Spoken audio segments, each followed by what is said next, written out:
Hello viewers, இன்னைக்கு நம்ம பார்க்க போறது One Piece episode 563 part 2.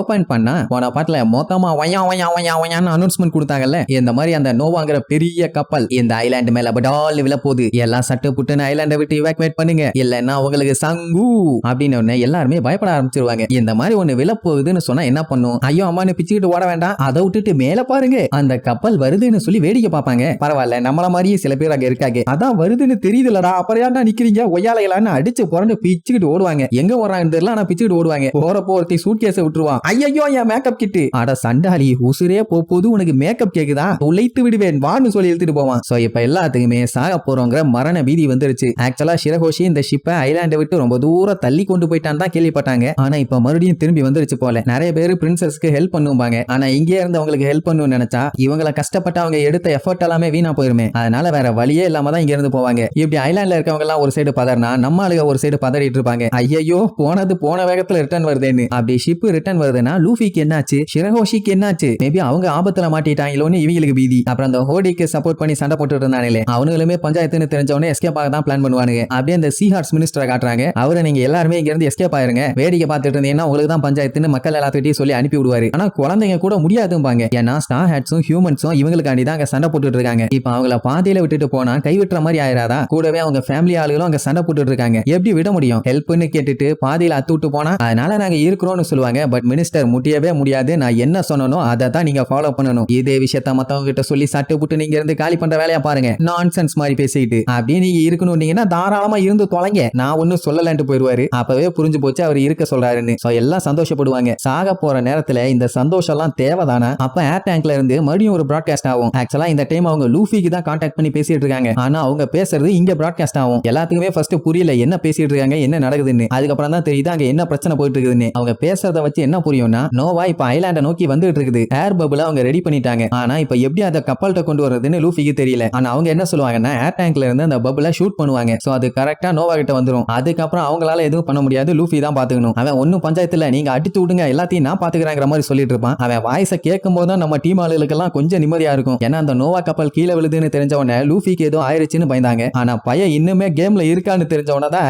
Super super அவன் எல்லாத்தையும் பாத்துக்குவான். ஒரு பஞ்சாயத்துலன்னு கூலா வாங்கி மக்கள் எல்லாத்துக்கும் இங்க ஒரே பதட்டம். ஆனா இவங்களுக்கு ஒண்ணு மட்டும் புரிஞ்சு போச்சு, லூஃபி இவங்களுக்காண்டி அங்க படாத பாடுபட்டு போராடிட்டு இருக்கான்னு. பிரின்சஸோட வாய்ஸை கேட்டவனா மக்களுக்கு கொஞ்சம் சந்தோஷம், அவளுக்கு இன்னும் ஒன்னும் ஆகலன்னு. அந்த டைம் ஏர் டேங்க்ல இருந்து ஒரு கத்து கத்துவாங்க, லூஃபி எப்படியாச்சும் எங்க ஐலாண்ட காப்பாத்திருன்னு. மக்கள்ல ஒரு சில பேருக்கு ஒண்ணும் புரியல, எதுக்காக ஒரு ஹியூமன் பைரட்டை நம்பி ஐலாண்ட காப்பாற்ற சொல்றாங்கன்னு. ஏன்னா அந்த பிளாசால இருக்க மக்களுக்கு மட்டும் தான் தெரியும். மத்த ஐலாண்ட்ல இருக்கவங்க எல்லாம் கண்ணை கட்டி காட்டுல விட்ட மாதிரி என்ன நடக்குதுன்னு தெரியாம முழிச்சிட்டு இருக்காங்க. அந்த டைம் நம்ம ஃபுக்கபோஷியை காட்டுறாங்க. பையன் இன்னும் சாகல, ரத்தம் கக்கிட்டு அப்படியே பொறுமையா போன் எடுத்து ஹோடியை பத்தி ஒரு மேட்டர் சொல்லுவான். இவன் பேசுறதுமே அங்க பிராட்காஸ்ட் ஆயிட்டு தான் இருக்குது. ஆக்சுவலா இப்ப அவன் சொல்ல போறது ஹோடியை பத்தி ரொம்ப ரொம்ப முக்கியமான விஷயம். என்னவா இருக்கும், எதை புதுசா சொல்ல போறாருன்னு அத்தனை பேரும் ஆணு வாய பழுதுட்டு கேட்பாங்க. இங்க லூஃபி சொல்லுங்க ஃபுக்கபோஷி, ஹோடி யாரு, எதுக்காக இப்படி பண்றான் அப்படின்னு கேட்கும்போது அதுக்கப்புறம் தான் டெரரா சொல்லுவான். ஆக்சுவலா ஹோடி ஒரு மான்ஸ்டர், இந்த என்விரான்மெண்டால தான் அவன் உருவாக்கவே பட்டிருக்கான். நம்ம ஆளுகளுக்கெல்லாம் ஒன்னும் புரியல என்ன சொல்ல வராரு, என்விரான்மெண்டால உருவாக்கப்பட்டவனா என்னன்னு. ஆக்சுவலா நியூ ஃபிஷ்மேன் பைரட்ஸ்ல இருக்கவங்க எல்லாருமே மான்ஸ்டர்ஸ். அவங்க எல்லாருமே கிரியேட் ஆனது ஏன்ஷியன் கிரஜால, அதாவது பழங்காலத்து மக்களோட வெறுப்பால உருவானவங்க தான் இவங்க எல்லாருமே. இதெல்லாம் கேட்டவன எல்லாத்துக்குமே அப்படியே அள்ளு விடும். இவன் ஏன்ஷியன் மக்களோட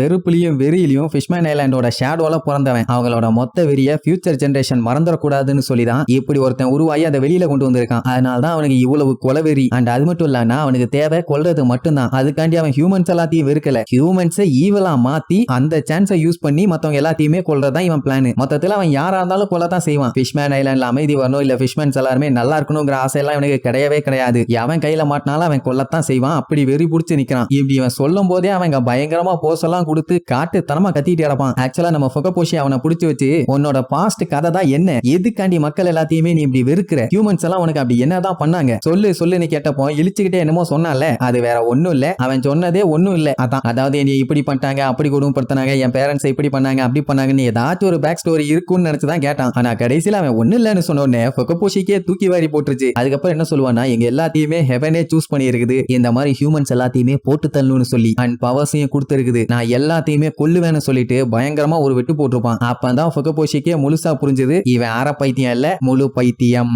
இது எல்லாமே அவன் நம்பிக்கையும் இல்ல, வேற எதுவும் இல்ல, ஜஸ்ட் ஒண்ணே வெறுப்பு. அவன் போடுற சண்டை கொலை பண்றது எதுக்குமே எந்த ஒரு அர்த்தமுமே இல்ல. கிட்டத்தட்ட ஸ்பைடர் படத்துல எஸ்.ஜே. சூர்யா கண்டமேனிக்கு எல்லாத்தையும் போட்டு கொண்டுட்டு கிடப்பான்ல, அதான் அவன் என்ஜாய் பண்றதுக்காண்டி மத்தவங்களை கொள்வானே, அதே மாதிரிதான் அதே கேரக்டர். கொண்டுட்டு நல்லா ஜாலியா உட்காந்து சிரிப்பான். லூஃபி பார்த்துட்டு அட வீணா போன எடுபட்ட பயல, ஒரு ரீசனும் இல்லாத காலி டப்பாவாடா நீ, இப்படியும் ஒருத்தன் இருக்கானான்னு சொல்லி மிரண்டு போய் லுகூறதோட இந்த எபிசோடுக்கு எண்டு கார்டு போட்டு முடிக்கிறாங்க.